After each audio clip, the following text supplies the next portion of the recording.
Traka teknolojia avo lenta eto Madagasikara ny ministeran'ny posta ny fifandraisan-davitra ary ny teknolojia avo lenta tetika iarahana amin'ny voameran'ny vondrona afrikanina misahana ny rafitra fanakalozana momba ny internet izy ity mazava ho azy ny anatsarana ny kalitaon'ny internet tonga eto amintsika no tanjona amin'izany.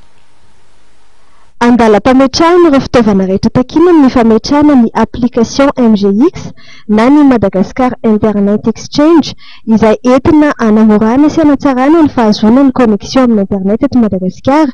izay tanterahana ao anatin'ny tetikasa aksisa ny voameran'ny vondrona afrikanina. Ao anatin'ny tetikasa tanjona ny atonga ireo firenena mpikambana miisa 30 ao anatin'ity voameran'ny vondrona afrikanina ity amolavola application aingana ao aminy ka sady mampiena ny sara ny manafaingana ny fikarohana atao amin'ny alalan'ny internet. Ho an'ny Madagasikara raha dia natomboka androany ka hatramin'ny fahavalonvolana aogositra ho avy izao ny atrikasa fampiofanana ireo teknisiany ministera posta ny fifandraisan-davitra ary ny teknolojia avo lenta, ny teknisianina avy amin'ny aeropandra misehatra ny internet ary ny teknisianina avy amin'ny orinasa tsy miankina ka etsy amin'ny université privée hay 67 hectares no tanterahana izany. Ka io fampifanana io dia iarahana amin'ny commission de l'Union africaine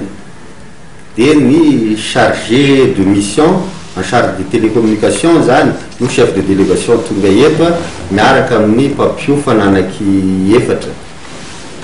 Mifantoka izy io zany amin'ny momba ny fametrahana ny MGX. Ny MGX moa zany dia projet anankiray zay iarahana amin'ny mpandraharaha amin'ny secteuran'ny télécommunication zay miandraikitra ny internet mba anatsarana ny connexion internet zany zay tanjona satria fantatritsika fa ny mpanjifa dia betsaka no menomenina hoe mando vola be nefa tsy de tsara ny qualité de service. Io zany na ny mpanjifa rehefa aveo de tonga de atsapa ho azy satria raha zavatra hoe raha manao téléchargement zany izy ka raha taloha zany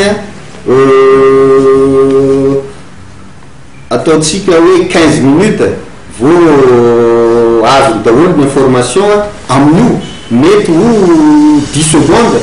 de azo ny information ilaina amin'ny site web anankiray. Io koa moa zany efa misy anatin'le politika ny gouvernement ny ametrahana ny large bande de vomaika zay ihany koa de anatsara tanteraka ny qualité de connexion zany zay misy. Ny tetina 10,000 sy rahetsy euro ny teti-bola ilain'ny ministera posta sy ny fifandraisan-davitra ary ny teknolojia avo lenta amin'ny fanatanterahana ity tetikasa ity ka hatreto efa misy ny loharan'ny-mbola hita sy ny mbola tsy ampy zany. Vahaolana hitan'ny ministera tompony andraikitra amahana ny faratsian'ny kalitao ny fanganam-pandehan'ny fahazonan'ny connexion internet moa ity tetikasa ity raha ny fanazavana minisitra. Raha iverenana ilay atrikasa fampiofanana dia fantatra fa isan'ny fanomezana antota taratasy fanamarinana afanarana ny fampiofanana ho an'ny ireo nandray anjara tamin'izany amin'ny andro ny 9 aogositra izay ifarana ny fampiofanana.